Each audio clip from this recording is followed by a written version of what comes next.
한센보살, 한센보살. 안녕하세요. 반갑습니다. 여러 불자, 가족, 도반님들 한 주일 동안 잘 지내셨습니까? 예. 이제 드디어 법당에 선풍기를 돌리기 시작하셨군요. 예. 오늘 선풍기 개식인 것 같아요. 개식. 예. 제가 설법하는 동안에만 마스크 저는 좀 벗을게요. 예. 여러분들은 안전하게 94로 꼭 끼고 계시기 바랍니다. 거리도 좀 있고 하니까 저는 좀 양해를 구하고 벗도록 하겠습니다. 선풍기가 크니까 바람도 세고 시원하고 좋죠. 우리 불대 6기 금강의 졸업기념으로 저렇게 큰 선풍기를 우리 법당에 저렇게 비치를 해주셨네요. 여러분들 감사의 박수 한번 부탁드립니다. 항상 절집안의 시중물은요, 스님도 마찬가지겠지만 우리 불자님들도 누가 보시를 해서 시중물이 들어온지 꼭 알고 쓰셔야 돼요. 모르고 쓰면 빚이 된다 그랬어요. 알고 쓰면은 감사한 마음이 생겨요, 안 생겨요? 그죠? 우리 불대 6기에서 졸업기념으로 저렇게 소중한 선물을 해주셨구나. 감사한 마음이 생기는데, 모르고 누가 보시했는지, 누가 이렇게 정성을 담아서 절에다가 기부를 했는지 모르면 어때요? 아무 생각 없죠? 그러면 빚이 될 수도 있겠죠? 그래서 항상 절의 시중물은 상추잎삭 하나라도, 상추잎 하나라도 누가 보시를 했는지 잘 알고 여러분들이 드시고 쓰시고 그러시는 게 중요합니다. 아시겠죠? 예. 오늘 이제 애불문 강의 27쪽, 오늘도 이어서 지금 우리 일요법회 때 애불문 강의 공부하고 있죠. 예. 애불문은 엽종교에서는 주기도문에 해당하는 불교의 가장 기본적인 기도문이에요. 근데 우리 불자님들 이 애불문 외우셔요? 못 외우셔요? 보통들. 못 외우신 분들도 많죠. 옆집 종교는 보면은 주기도문 다 외워요? 못 외워요? 조금 부끄럽지 않아요? 조금 우리 불자님들은 조금 이 개인 수행에 너무 치중하셔서 개인 수행만 열심히 하시다 보니까 이렇게 이제 의식 같은 거라든지 봉사라든지 이런 거에 조금 좀 소극적이시고 그러신 것 같아. 제가 이렇게 영흥사에 살면서 이런 얘기 또 하면 안 되는데, 제가 이 법회 같은 거 하고 행사 치르면서 가장 부러운 게 뭔지 알아요? 옆집 종교에. 제가 옆집 종교에 부러운 거 사실 하나도 없어. 근데 조금 부러운 게 하나 있어. 뭔지 아셔요? 잘 모르시죠? 여러분들은 아무래도 스님의 입장이 아니시니까.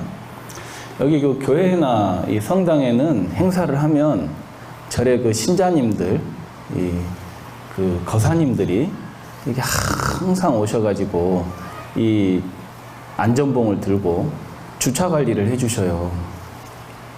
저는 그 모습들을 보면서 저분들도 많이 바쁘실 텐데, 우리 절의 거사님들은 바쁜 거 제가 익히 알고 있고 다 바쁘시잖아요. 하도 바빠서 뭐 법회 참석할 시간도들 없으시잖아요. 근데 저분들도 많이 바쁘실 텐데 행사가 있으면 꼭 와가지고 그렇게 옷을 깔끔하게 입으시고 이렇게 다 신도들이 차를 편안하게 댈 수 있도록 항상 빠짐없이 봉사를 해주신단 말이에요. 그런 모습을 보면은 좀 한편으로 부럽긴 해요. 다른 건 제가 부러운 게 없는데 우리 거사님들 좀 기분 좀 나쁘시라고 얘기를 드렸습니다. 예, 기분 좀 많이 나쁘셔야 돼요. 그래서 우리 불자님들이 좀 보면은 이 적극성이 좀 부족하다. 여러분들 참불가 같은 거 할 때도 좀 큰 소리로, 지금은 뭐 다 거리두기 해제됐잖아요. 그러니까 부처님께 찬양 올리는 곡이고 부처님께 우리가 음성 공양하는 거기 때문에 그냥 입만 그냥 뻐끔뻐끔 하지 마시고 간단하고 쉬운 곡이니까 함께 마음을 모아서 부처님께 큰 소리로 찬양하는 것도 그런 것들도 의미가 있다 이거죠. 절에 오면 묵언해야 되니까, 묵언해야 된다고 하니까 일부러 말 안 하시는 거죠. 절에서는 가급적 말하지 말고 묵언해야 되고 쓸데없는 말 하지 말고 그렇게 하라니까 이제 잠을 가도 큰 소리로들 안 부르시는 거죠. 아니면 아침들을 안 드시고 오셔서 그런가? 다 아침들 일요일 날 아침에 바쁘셔가지고 아침들을 안 들고 오셔서 그런가? 그래도 여러분들 참 대단하십니다. 지금 연휴 기간인데 공항이 난리라 그러더라고요. 예, 그동안 미뤄놨던 여행이며 모임이며 뭐 다들 바쁘실 텐데 이렇게들 또 그 와중에서도 이렇게 일요법회들 많이 오셔서 너무 감사해요. 또 오늘 또 우리 불대 사기 보현회 봉사하는 날이죠. 예, 보현회 불자님들이 또 평상시에는 안 오시던 분들도 오늘 보현회 불자님들 얼굴이 또 많이들 보이셔서 너무 반갑고 고맙고 그렇습니다. 이렇게라도 안 하면 우리가 옆집 종교처럼 일주일에 한 번도 모이기 쉽겠습니까? 생각해 보십시오. 이렇게라도 불대생들이 앞장서서 여기 사회도 보고 목탁도 치고 이렇게라도 우리가 일주일에 한 번은 모여서 부처님 가르침을 배우고 또 마음에 새기고 일주일을 반성하고 새로운 일주일을 또 우리가 다짐하고 하는 시간들을 가질 수 있겠어요? 영흥사에서 이렇게 좀 불대생들이라도 이렇게 앞장서서들 이렇게 일요법회를 꾸며가 주시니까 그만큼 일요법회가 이렇게 정착이 되는 거지. 우리 불자님들은 뭐 쉬는 날이면 놀러 가기 바쁘시잖아요. 뭐 마음에 부처님이 계시는데 뭐 절에 올 거 뭐 있어? 그죠? 부처님 말씀에 다 마음 가운데 부처님이 계시다고 하시니까 이제 어때요? 그러면 뭐 마음에 부처님 모시고 다니는데 뭐 절에 뭐 일주일마다 갈 필요는 뭐 있어? 내 마음이 부처인데 그러면서 놀러 다닌다고 커피 마시러 다니고. 근데요 또 형식적인 거 이런 또 의식 우리가 법회를 하는 것도 참 중요합니다. 제가 인천에는 일요법회 하는 절이 거의 없다 그래요. 알고들 계셔요? 알고들 계시죠? 저도 일주일마다 이렇게 법문 준비해서 여러분들 얼굴 뵙는 거 쉽지 않은 일이에요. 저도 주말이면 놀러 가고 싶고, 저도 그래요. 저도 어디 가서 커피 마시고 보살님들이랑 우리 거사님들이랑 놀러 다니고 산에 다니고 싶지. 누군들 이렇게 따분한 부처님 말씀 여러분들께 들으면서 여러분들도 고통스럽고 1시간 동안 앉아서 다리 아프고 저 역시도 또 법문 준비하려면 시간도 많이 걸리고 그런데도 그러함에도 우리가 부처님의 제자이기 때문에 다 우리가 부처님의 아들, 딸이기 때문에 그래도 일주일에 한 번씩은 우리가 모여서 이렇게 공부하는 시간, 법회를 가지는 시간은 이 강제성을 조금 가지더라도 필요하다. 그래서 제가 일요법회를 시작했어요. 처음에는 정말로 무슨 뭐 대여섯 명 많이 나오는 날은 대여섯 명 나오고 그러함에도 안 빠지고 하니까 또 우리 부자님들이 이렇게 마음을 모아서 사회도 봐주시고 또 목탁도 쳐주시고 또 합창도 반주도 해주시고 이런 여러분들의 마음이 모여서 일요법회가 이제 조금 정착이 됐다. 근데 옆종교에 비하면 많이 부족해요? 안 부족해요? 부족한 것 같긴 해요. 그거 좀 알긴 해요. 옆종교는 일요일 날은 다 무조건 예수님한테 바치잖아. 교회에 바치고 일주일에 하루는 무조건 바치잖아. 그러니까 그래도 어려운 시국애들 다 신자들도 많이 오고 옆종교를 부러워할 일은 아니지만 우리도 여러분들도 부처님 법이 이 세상에서 우리 사회에서 많은 사람들이 감동을 받고 부처님 법을 또 배우고 이런 법회가 열리고 해야 불교가 발전을 할 거 아닙니까? 불교가 발전하면 누가 좋아요? 스님이 좋아요? 여러분들이 떳떳하고 여러분들이 자랑스럽고 여러분들이 마음이 떳떳하고 여러분들이 자랑스러우면 마음에 자긍심을 가지면 여러분들 개인 만사, 개인의 여러 가지 일들도 잘 되겠어, 안 되겠어? 잘 되죠, 당연히. 그래서 여러분들이 일요법회는 스님 한 사람의 힘으로 우리가 발전시킬 수 있는 일이 아니다. 다 우리 부자님들이 뜻을 모으고 여러분들이 돕고 해주셔야 일요법회가 더 발전해서 우리도 많은 분들이 이제 법회에 참석은 이건 당연한 일, 일주일에 한 번씩은 법회에 참석하는 게 불자로서 사명이라고 생각할 수 있는 그날이 올 때까지 여러분들도 함께 열심히 법회에 함께 꾸며갔으면 좋겠어요. 잘 아시겠죠? 예. 27쪽에 보면 애불문 헌양진언, 헌양진언. 지난 시간에 설명드렸죠. 헌양진언은 향을 올릴 때 외우는 진언이다. 그래서 여러분들이 언제 어디서라도 어느 절에 가서라도 향을 올릴 때는 이 헌양진언을 꼭 하시면 좋아요. 헌양진언을 안 빠지고 하시면은 마음속으로 외우시면은 여러분들 자신에게 공덕이 된다 그랬죠. 옴 바라 도비야 훔, 옴 금강 소양존에게 훔, 이런 뜻이라 그랬죠. 그래서 바로 자기 자신의 불성에 대해서 향을 올린다는 그런 의미가 있다. 그렇지만은 이러한 진언은, 다란히 진언은 해석하는 게 원칙이에요, 안 하는 게 원칙이라 그랬어요?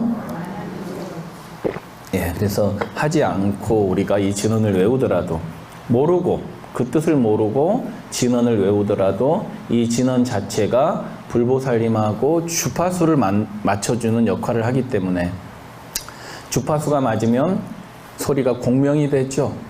공명이 돼서 여러분들께 반드시 가피가 있기 때문에 여러분들이 그런 뜻으로 진언은 외우시면 되겠어요. 지난 시간에 지심규명내에 지심까지 공부하다 말았죠. 지심규명내 첫 번째 우리가 부처님께 절하는 그 구절 같이 한번 읽어볼까요? 지심규명내 삼계도사 사생자부 시아본사 석가모니불. 그래서 첫 번째 절은 누구한테 올려요? 네, 석가모니 부처님께 올린다. 지심규명내 할 때 지심은 지극한 마음이란 뜻이죠. 지극한 마음에 대해서는 지난 시간에 말씀을 많이 드렸죠. 지극한 마음. 이 신앙생활은 지극한 마음이 가장 기본이에요. 지극한 마음. 지극한 마음은 순수한 마음이에요. 지극한 마음은 바라는 마음이 없는 마음이에요. 조건이 없어요. 조건이 없는 사랑이에요. 그런 자비심이에요. 지극한 마음. 아주 순수한 우리 순수의식에서 나오는 마음. 순수의식에서 나오는 마음에서 이 지극한 마음이 생기는 거예요. 지극한 마음은 간절한 마음이라 그랬죠. 그래서 우리가 기도할 때는 이 간절절자, 간절한 절자, 절실하다 이러죠. 간절한 마음으로 여러분들이 기도를 해야 응답이 있다. 유구필응이라 그랬죠. 간절한 마음, 구함이 있어야 응답이 있다 그랬단 말이에요. 유구필응이다. 우리가 관세음보살님 기도처에 가보면 많이 써져 있는 한자가 유구필응, 구함이 있어야 응답이 있다 이 말이에요. 옆집에도 비슷한 말이 있죠. 두드려라 그래야 열릴 것이다, 그런 말 있죠. 구함이 있어야 응답이 있어. 마음이 있어야 법당에 오는 거예요. 여러분들 다 오늘 이렇게 마음이 시켜서 법당에 오신 거죠? 마음이 있어서, 마음이 있었기 때문에 응답이 있어요. 응답이. 간절한 마음으로 간절절자 하나만 마음에 담으시고 기도를 하셔야 된다. 근데 이 간절한 마음으로 기도하는 경우가 잘 없다는 거예요. 여러분들이 스님 제 마음이 간절하지요 라고 말씀들은 하시는데 정말로 간절하십니까? 그러면 한 달 동안 3000배 매일 하면서 기도를 해보십시오. 이러면 어때? 스님 저 그건 못해요. 내 무릎이 안 좋아. 내 무릎이 지금 관절이 안 좋아. 나 지금 절해가지고 관절이 다 나빠졌단 말이에요, 스님. 절해서 관절이 나빠졌대. 나 절해서 관절 나빠진 사람 못 봤거든요. 관절 나쁜 사람이 절해서 좋아진 경우는 많이 봤어. 수술해야 되는데 절을 잘 바른 자세로 절을 해서 무릎 수술 해야 되는데 안 하고 좋아진 분들은 내가 많이 봤거든요. 근데 절해서 무릎 나빠진 경우는 못 봤다고. 근데 절을 많이 해서 무릎이 나빠졌다는 거야. 내가 그 보살님 보면은 절하는 거 내가 몇 번 보지도 못했어, 보면. 그런데 절을 많이 해서 그냥 무릎이 나빠져서 절을 못 하겠어요. 어쩌고 저쩌고. 그러니까, 108배 한 달 해보시지요. 그러면, 그건 할만해요. 이러는데, 간절한 마음으로, 정말로, 3000배 한 달 동안 매일 해보세요. 이러면은 해요, 안 해요? 그건 못 한단 말이야. 그러니까, 말만 간절하지, 실제적으로 간절하지가 않은 거야. 간절하면, 관세음보살님을 7일 밤낮을 불러도 간절하지가 못한 거예요. 정말로 간절하다고 한다면, 관세음보살님을 7일 밤낮을 불러도 부족하다고. 간절함이 부족한 거라고. 그러니까 지성이면 뭐라 그랬어요? 감천이라고 그랬어요. 지성이면 뭐라고요? 감천이라고. 감천만 하는 게 아니고 감부를 한다 그랬단 말이에요. 지성이면 부처님을 감동시킨다. 부처님이 감동 못한 건 뭐가 부족한 거예요? 내 정성이 부족한 거예요. 내 마음이, 간절한 마음이 부족한 거예요. 그 간절함이 어느 정도가 돼야 되느냐? 귀명내해야 된다는 거예요. 목숨을 바쳐서 애를 올린다는 뜻이에요. 귀는 우리가 삼귀 할 때 그 귀자입니다. 돌아갈 귀자예요. 바친다는 의미. 부처님께 바친다. 목숨으로 돌아가서 애를 올린다는 거예요. 목숨을 바쳐서 부처님께 귀의합니다. 그런 뜻이에요. 이 명자가 목숨 명자죠. 목숨 명자죠. 애를 올린다. 이 레자는 절한다는 뜻이죠. 애를 올린다. 그러니까 지극한 마음으로 이 목숨 다 바쳐서 부처님께 애를 올립니다. 여러분들 지심기명내 하면서 이 마음으로 나는 매번 한다. 이런 분들 손 한번 들어봐. 나는 정말로 목숨을 바쳐서 부처님께 애를 올립니다. 없지요? 그러니까 뭔 가피가 있겠어? 뭔 은혜가 있겠어? 아니 써져 있는 대로도 제 기도를 못 하는데 그냥 뭐 남들 하니까 지심 기명내 무슨 뜻인지 몰라도 상관없어. 그냥 남들 하니까 나도 따라서 부르면 가피가 있겠지. 이런단 말이야.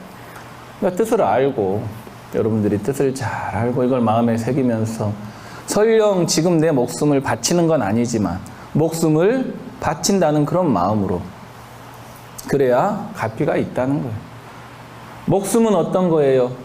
목숨은 이 세상에서 제일 하찮은 거예요? 제일 소중한 거예요? 응? 여러분들 내일 누가 와가지고 100억을 준다 한단 말이에요. 근데 여러분들이 하루밖에 못 살아. 하루밖에 못 사는데 누가 와서 내일 100억을 준다. 응? 근데 오래 살 수 있는 그런 은총을 준다. 그러면 여러분들 뭘 택하겠어? 목숨을 택하겠죠. 돈을 택해? 내일 죽어도 자식들한테 상속해 주려고? 내일 죽는다. 내가 시한부 인생이라 얼마 못 살고 죽는단 말이에요. 근데 누가 와서 여러분들께 오래 살 수 있는 길을 줄까요? 1000억을 드릴까요? 하면 뭘 택해? 1000억을 택해요? 그럼 그런 분들은 자식을 정말 사랑하는 거지. 몰라. 개 중에는 스님 그 1000억을 제가 부처님 전에 제가 시주를 하랍니다. 나는 그래서 1000억을 택하랍니다. 이런 분은 없을 것 같아. 응? 그러니까 우리는 재물이 소중하다고 생각하는데 재물보다 더 소중한 게 뭐예요? 목숨이잖아요. 생명이잖아요. 생명. 이게 부처님 전에 소중한 걸 공양을 올려야 복이 있겠죠. 소중하지 않은 거 공양 올리면 복이 있을까? 부처님께서 청년 시절에 그런 일이 있었어요. 부처님께서 청년 시절에 그 당시에 부처님께서 청년 시절에는 이 신을 전지전능한 신을 믿는 브라만교가 다 모든 사람의 종교였단 말이에요. 힌두교 신을 믿는. 그래서 부처님의 어머니이신 양모이시죠. 마프라자파티. 부처님의 어머니이신 마야부리는 빨리 돌아가셨기 때문에 부처님을 낳고 일주일 만에 돌아가셨기 때문에 부처님을 누가 키웠어요? 마하 프라자파티라는 이모가 키웠어. 부처님의 양모죠. 이 양모 역시도 이 부처님을 위해서 친아들처럼 그렇게 부처님을 양육하시고 늘상 신께 부처님을 위해서 빌었단 말이에요. 신에게 경배를 올렸단 말이에요. 근데 어느 날인가 브라만 제사장이 이 프라자파티 부인이 의지하는 그런 궁중에 브라만 제사장이 마야 부인에게 오더니 불길한 얘기를 하는 거야. 어떤 얘기를 했냐면 부처님의 이 시다르타 태자의 별자리에 어두운 구름이 몰려오고 있다. 부처님의 운명이 어두워지고 자칫하면 부처님이 이 생명에 위협이 올 수 있다. 이런 애언을 했단 말이야. 그러니까 어머니 마음에 이게 마음에 걸리겠어 안 걸리겠어? 걸리잖아. 여러분들이 점집 가서도 항상 태반이 점집에 탁 걸리는 게 뭐야? 자식 앞길이 막혀 있는데 이 말하면 걸려 안 걸려? 그러면 재수굿 해야 돼 안 해야 돼? 돈 좀 써야 돼 안 써야 돼? 써야 돼. 뭐 시키는 대로 해야 된다고 부적도 써야 되고 재수굿을 해야 된다면 재수굿도 해야 되고. 왜? 내 자식의 앞길이 막혀 있다 하니까. 내 앞길 같으면은 어떻게 내가 신경 안 쓸 수 있겠는데. 그래요 안 그래요? 그러잖아요. 그러니까 이 마하프라자 왕비도 프라자파티 왕비도 어때요? 그 말이 이제 마음에 걸려가지고 너무너무 이제 걱정이 되는 거야. 그래서 제사장에게 이렇게 묻죠. 브라만 사제에게 어떻게 하면 우리 태자의 앞길을 환하게 다시 열 수 있습니까? 재앙을 물리칠 수 있습니까? 하니까 이 제사장이 하는 얘기가 신에게 제물을 올리고 신에게 기도를 해야 된다. 제물을 바쳐서 신께 은혜를 구해야 된다는 거예요. 그러면 어때요? 마하프라자파티 왕비가 당연히 그렇게 해주십시오. 그렇게 했겠죠. 그래서 이제 마하프라자파티 왕비가 시다르타 태자에게 그 사정 얘기를 했단 말이야. 부처님께 이러고 저러고 해서 신에게 제물을 올리고 기도를 해야 된다고 하니 좀 참석 좀 해주세요. 태자님, 아들아. 이렇게 얘기했단 말이야. 그러니까 시다르타 태자는 어머니, 그건 바람직한 정상적인 그런 기도가 아닙니다. 제물을 올려서 신께 은총을 구하는 그런 기도는 바른 길이 아닙니다. 저는 참석할 수 없습니다. 그랬단 말이에요.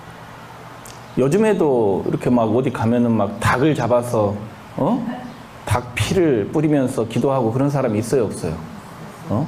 없어요? 있잖아요. 우리 주위에도 아직 있잖아. 그러니까 그런 기도는 삿된 길이다 이 말이에요. 이미 부처님께서는 태자 시절부터 이걸 알고 계셨어. 깨닫고 계셨어. 어머니 저는 그런 기도 할 수 없습니다. 그러니까 어머니가 눈물로써 하소연을 하는 거야.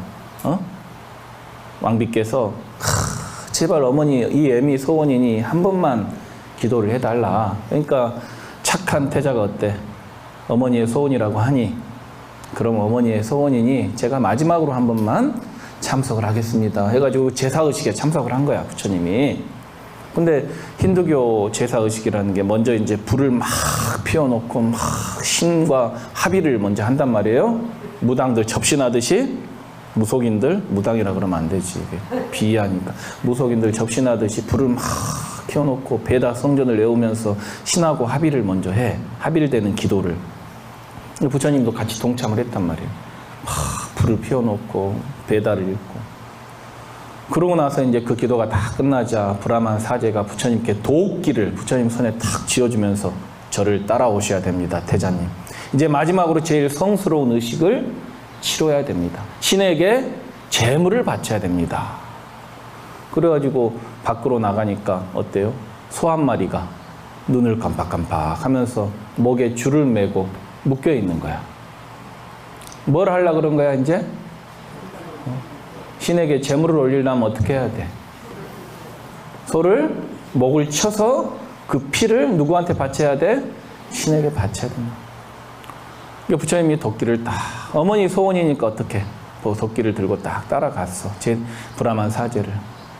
이제 마지막 의식의 결정판을 치러야 됩니다. 이제 태자께서 이 소를 신께 올리십시오.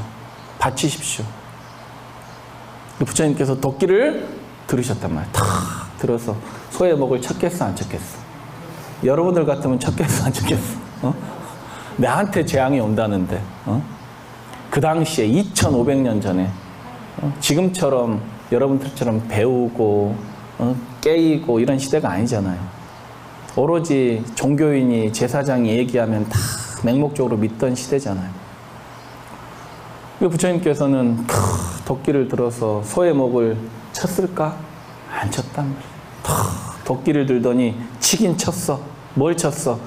소의 목을 묶고 있는 밧줄을 쳤단 말이에요. 멋있어, 안 멋있어, 여기? 우리 딸. 소의 목을 친 게 아니고 소의 목을 묶고 있는 밧줄을 치면서 이 브라만 사제에게 부처님께서 당신은 당신의 종교의 교리조차도 제대로 모르는 사람이라고 따끔하게 훈계를 하셨단 말이에요. 왜냐? 부처님께서는 어린 시절에 이미 힌두교의 베다를 다 통달하신 분이야. 힌두교의 성전을 다 통달하셨다고. 당신이 믿고 의지하는 성전 어느 구절에 소의 목을 쳐서 신께 제물을 바치라는 구절이 어느 구절에 있냐 이 말이에요. 당신 어느 구절에 있는지 나한테 갖고 와보라고. 베다에 써져 있는 대목은 무슨 대목이냐? 신에게 공양을 올릴 때는 항상 자기 자신의 제일 소중한 것을 바쳐야 하느니라. 이렇게 써져 있다는 거야. 실질적으로. 부처님께서 그 얘기를 탁 사제에게 한 거예요. 당신은 당신의 종교의 교리조차도 가르침조차도 제대로 모르는 사람이 무슨 의식을 집전하냐 이 말이에요. 당신의 가르침 베다 성전에 신에게 공양물을 올릴 때는 가장 당신에게 소중한 것을 바쳐라 그랬단 말이에요. 여러분들한테 가장 소중한 게 뭐예요? 소의 목숨이에요? 닭의 목숨이에요? 양의 목숨이에요? 여러분 자신의 생명이 있죠? 생명을 바치면 제일 좋아. 그러니까 불교의 교리도 다르지 않아요? 지신규명내잖아.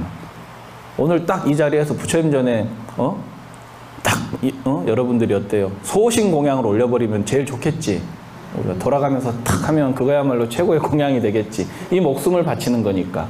근데 할 수 있어 없어? 할 수 없으니까 목숨을 바치는 것처럼 절을 하라는 거예요. 그리고 보시를 하고 기부를 할 때는 나에게 소중한 것을 기부하고 보시를 해야 복이 된다는 거예요. 참으로 그러겠죠. 여러분들 껌 들고 다니다가 지 한 2개 빼먹고 나머지 한 5개 스님 갖다 주면 먹다 남은 거 이렇게 탁 갖다 주면 그 복 되겠어 안 되겠어? 지 먹다 남은 거 필요 없는 거 이제 먹을 필요 없으니까. 그런 보시를 하는 경우가 간혹 있어요. 커피 먹다가 남은 거 스님 이거 남았으니까 스님 드세요. 그런 경우도 간혹 있단 말이에요. 과자 먹던 거, 자기 먹던 거, 빵 먹던 거 남으니까 어때요? 이쪽에 남았으니까 이제 스님 드세요. 그러면 갖다 준 사람이 있어? 왜 없어? 웃기는 뭐 그런 사람 많어. 의외로 많아요. 우리 불자님들 중에도. 쌀을 수확하고 과일을 수확하고 그랬을 때 제일 먼저 수확한 어때요? 그런 공양미를 올리고 핵과일을 올리고 해차를 올리고 다 그러죠.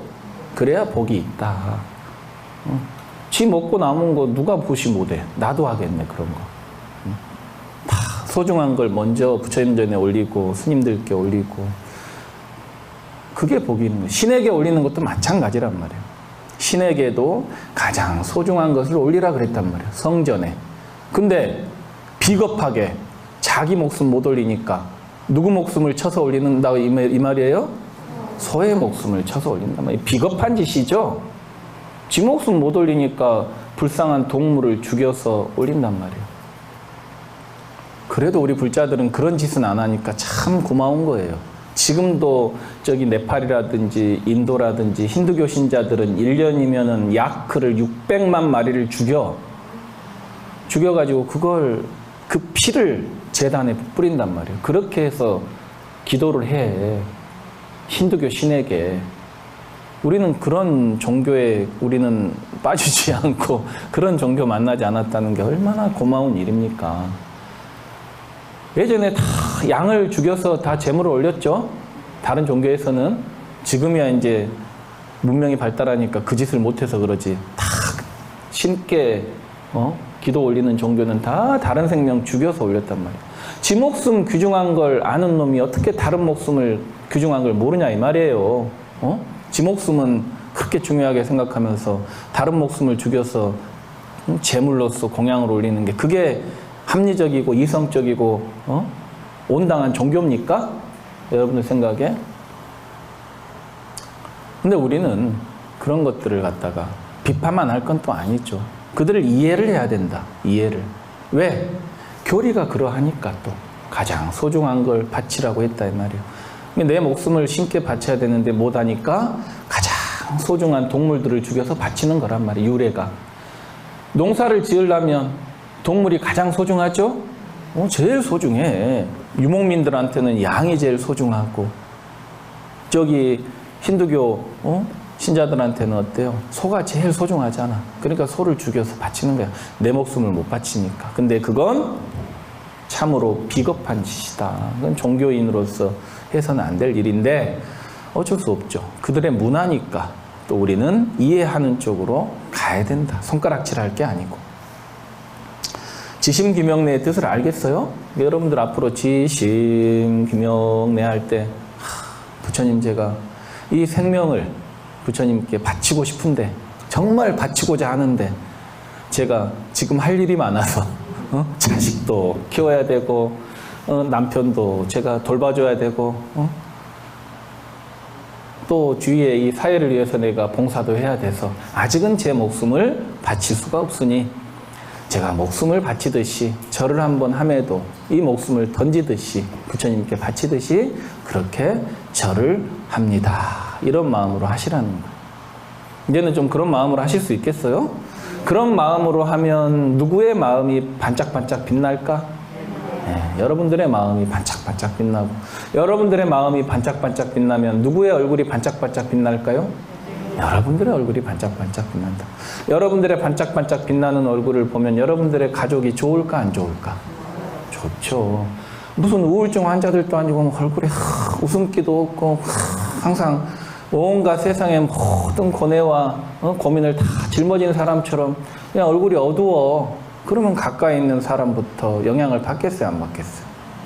밝은 얼굴, 밝은 마음으로 그렇게 우리가 살아갈 수 있는 것은 내 생명을 버리는 그런 마음가짐, 내 생명조차도 바친다는 그런 마음가짐이었을 때 내가 빛이 나는 거예요. 여러분들이 빛나는 존재로 살 것이냐, 어둡고 칙칙한 존재로 살 것이냐는 누가 결정해요? 네, 여러분들 자신의 행동이 결정하는 거랍니다. 삼계도사, 사생자부, 시아본사, 석가모니를 그랬던 삼계라고 하는 것은 세계의 세계다 이런 뜻이죠. 세 가지의 세계. 욕계, 색계, 무색계. 한번 따라해 보시죠. 욕계, 색계, 무색계. 이 세 가지 세계를 삼계라고 합니다. 이 세 가지 세계를 우리 어리석은 중생들은 자기가 지은 업에 따라서 두레박이 오르락 내리락 하듯이 우리는 자기 지은 업에 따라서 이 세 가지 세계를 오르락 내리락 하면서 끊임없이 윤회 전생하면서 살아간다는 거예요. 그러니까 우리 어리석은 중생이 윤회하는 세계를 바로 삼계라고 해요. 이 삼계를 나누면 육도라고 해요. 또 삼계를 나누면 뭐가 돼요? 육도. 육도를 더 세분해서 나누면 33개가 돼요. 뭐가 된다고요? 33개. 그러니까 3개를 나누면 6도가 되고 6도를 나누면 33개가 된다. 욕계, 색계, 무색계. 색계는 천상계예요. 이 색계는 천상계. 무색계도 천상계예요. 신들의 세계예요. 색계와 무색계는 천상계인데 신들의 세계이다.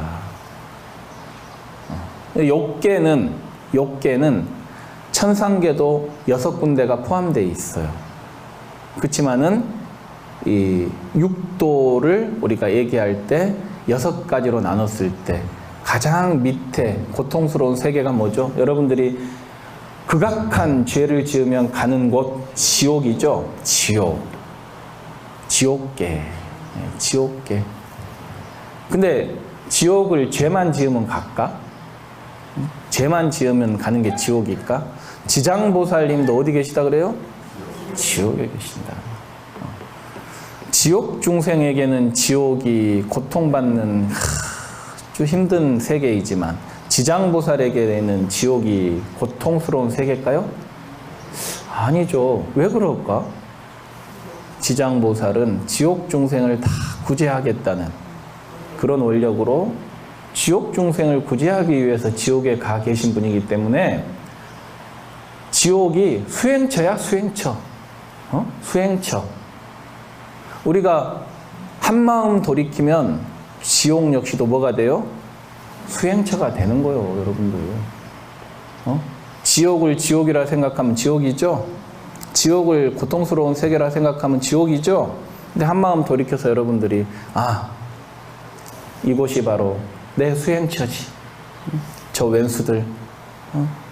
내가 구제하기 위해서 저 왼수들하고 내가 인연이 됐지. 여러분들이 한마음 돌이켜봐. 자식을 보면서도 왼수야, 왼수야 하지 말고, 내가 바로 제 아들을 내가 구제시켜서 성불시키려고 행복한 존재로 만들려고 내가 이 땅에 온 것이 내 사명이지. 허구한 날 술 마시고 오는 남편한테 이 왼수야 술 좀 그만 먹어라 하고 싸우지 말고, 내가 저분을 내가 구제하려고 내가 이 땅에 온 나는 그런 보살이지. 이런 마음을 가지면 지옥이 뭐가 돼요? 그 순간 수행처가 된다고. 수행처. 지옥이라고 생각하면 힘들어, 안 힘들어? 많이 힘들죠. 고통스럽고. 근데 수행처라고 딱 한마음 바꿔봐. 그럼 힘이 덜 들겠어, 더 들겠어? 덜 들지. 안 들지. 아니 내 수행처인데 왜 내가 괴로워? 다 이 모든 것이 다 수행인데. 저들이 다 어때? 지금 내 수행을 도와주는 존재야, 왼수가 아니고. 그죠? 내 수행을 도와주는 존재야. 자식도 내 수행을 도와주는 존재고, 저 남편도, 말 안 듣는 남편도 내 수행을 도와주는 존재고, 일체 모든 존재가 다 나의 수행을 돕는 존재란 말이에요. 그럼 지옥이 한순간에 뭐가 돼요? 극락이 된다고. 정토가 되고. 지옥. 그 다음에 악이죠, 악이. 악이는 지밖에 모르고 지욕심만 차리고 남들이야 굶어 죽든 말든지 나만 잘 살면 돼. 지 재산만 불리고 불쌍한 사람 돌보지 않고 생각하지 않고 베풀지 않고 이런 사람들, 이런 중생들이 가는 곳이 어디다? 악이게, 악이. 지옥도 한량없는 지옥이 있죠. 뭐 보면 여러분들 예전에 그 뭐예요? 신의 뭐 그 영화 있죠? 뭐 봤어? 딸? 뭐 저기 신과 함께 신과 함께 보면은 지옥 뭐 무슨 지옥이 무슨 검림지옥 무슨 뭐 화탕지옥 가면 뭐예요? 가마솥에다가 뜨거운 물로 끓여가지고 그 안에다 넣는 거요. 계속 나올 수도 없어. 검림지옥에 가면 어때요?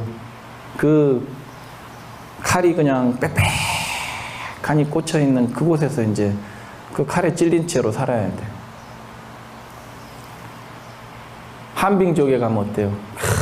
막 춥고 배고프고 너무나 추워. 근데 옷을 안 줘. 빨개 벗고 있어야 돼. 그 추운 데서. 지옥 고통은 정말로 말로 다 할 수 없다고 하죠. 안 가는 게 좋아, 가급적이면. 지장보살님처럼 원력을 세워서 나는 한번 중생구제 한번 하러 가야 되겠다. 이런 분이야 뭐 가도 고통이 아니죠. 근데 지옥 중생한테는 너무너무 괴로워. 죽고 싶어도 죽을 수가 없다는 거야. 죽음은 다시 살리고, 죽음은 다시 살리고, 죽음은 다시 살리고, 계속 죽었다 살았다를 끊임없이 반복하는 곳이 지옥이라는 거. 근데 그게 가능해요. 곰곰이 생각해보면 여러분들 여러분들이 꿈속에서 누구한테 뺨을 맞고 누구한테 매를 맞고 할 때, 누군가 꿈속에서 접촉을 했을 때 꿈속에서도 느낌이 있어 없어? 어떨 때는 있죠. 구석에서 누구한테 뺨을 탁 맞았는데 진짜로 맞은 것처럼 아플 때가 있잖아. 어쩔 때 보면. 꿈속에 몸이 없는데 왜 느끼냐고. 그런 것처럼 몸이 꼭 있어야 느끼는 게 아니라고. 근데 지옥에서도 몸뚱이는 있다고 해요. 근데 이 몸이 화생이란 말이에요. 화생. 지옥 중생은 어머니 태 속으로 해서 태어나는 게 아니고 아버지, 어머니 사이에서 태어나는 게 아니고 문득 생겨난다는 거야. 화생. 갑자기 몸이 생겨나. 그렇기 때문에 죽여놓으면 목을 자르면 목이 다시 슉 나오고 목을 또 자르면 어때요? 목이 다시 쭉 나오고. 괴롭겠어? 안 괴롭겠어? 죽는 게 제일 큰 고통이죠. 우리한테는 사실. 우리는 한 번 죽는 것도 불안하고 괴롭고 힘든데 죽였다 살리고 죽였다 살리고 죽였다 살리고 하면 얼마나 괴롭겠어. 여러분들 지옥은 괴로움이 가장 큰 곳이죠. 고통이 가장 큰 곳이란 말이에요. 지옥 중생. 오늘은 지옥까지 여러분들한테 말씀을 드린 것으로 하고, 여러분들이 지옥에 대해서 좀 상세히 알고 싶으신 분은 지장경을 읽어보면 자세히 나와 있죠. 지옥 세계에 대해서 지장경에 보면 자세히 나와 있고, 자비도량 참법에 보면 지옥에 대해서 자세히 나왔죠. 여러분들 염라대왕 부러워하십니까? 염라대왕도 엄청난 고통을 느끼고 산다는 거야. 경전에 보면 염라대왕도 죄인들을 심판하고 나서 저녁 때는 염라대왕도 뭔 일을 당해야 되느냐. 염라대왕도 누워있으면 염라대왕 입에다가 그 뜨거운 샘물을 붓는다는 거야. 염라대왕도 업이 있기 때문에. 이 중생들을 심판하는 업이 있단 말이에요. 심판하는 업이 있기 때문에 어때요? 저녁마다 용광로에 샘물을 입에 부은다는 거야. 매일 저녁마다. 염라대왕이 느끼는 고통도 크겠죠. 그러니까 지옥은 염라대왕으로 가든지 뭐 죄지어서 가든지 안 가는 게 좋고, 이제 지장보살님처럼 큰 원력으로 가실 분들은 가셔. 내가 밀어드릴게. 내가 바로 그냥 특급 열차. 내가 지장보살님한테 제가 부탁드려가지고 바로 지옥에 가서 중생구제 할 수 있도록 다음 생에 가실 분들은 미리 예약하세요. 예약하시면 제가 특급 열차로 가장 좋은 좌석으로 해서 끊어드릴 테니까. 오늘은 이제 3계에 대해서 지옥에 관해서 말씀드린 것까지 해서 여러분들께 이제 1호법회 설법을 마치도록 하겠습니다. 여러분들 장시간 앉아서 경청하신다고 너무들 고생 많으셨고, 우리 젊은 청년들이 이렇게 좀 법당에 자꾸 오셔서 법회를 했으면 좋겠어요. 저희도 이제 코로나 시국이 끝나서 다음 달 이제 7월부터는 늦어도 7월부터는 청년의 법회를 시작하려고 그래요. 교회 같은 데는 이 계층 이 법회가 잘 돼 있죠. 어린이 법회부터 청소년 법회, 청년 법회, 거사림 법회, 먼 법회에서 아주 잘 돼 있는데, 불교는 이제 아까도 말씀드렸듯이 너무들 점잖하시고 너무들 개인 수행을 또 열심히 하시다 보니까 그런 이제 이 법회라든지 포교하는 쪽에 여러분들이 조금 수동적인 부분이 있어요. 근데 아무쪼록 7월 달부터 청년 법회가 시작하니까 토요일 날 오후에 3시경에 이제 예정돼 있는데, 매주 토요일 오후 3시경에 예정이 돼 있으니까 주위에 청년들이 있으면 많이들 여러분들 좀 홍보 좀 해주세요. 여러분들 불법 늦게 만난 게 조금 아쉽죠? 이 자리에 계신 보살님들 중에서, 거사님들 중에서 아유 내가 젊은 시절에 조금 불법을 빨리 만났으면 더 내가 행복한 삶을 살았을 텐데, 이런 아쉬움이 있어요, 없어요? 그건 저도 있어요. 그런 것들은. 나도 어렸을 때 정말로 우리 신우성이처럼 부처님 도량에 들어와서 동진으로 저도 딱 출가해서 참 이렇게 했으면 좋았을 텐데, 이런 마음이 저도 어쩌다가는 있거든요. 부럽지는 않은데, 여러분들도 주위에 청년들에게 조금이라도 이른 나이에 불법을 만날 수 있도록 집에 자제분들이 있으면 꼭 청년의 법회 보내주시고, 또 가까운 이웃에 또 청년들이 있으면 불교에 관심 있고 하신 분들이 있으면 꼭 좀 법회 또 인연될 수 있도록 여러분들 많은 홍보 부탁드리겠습니다.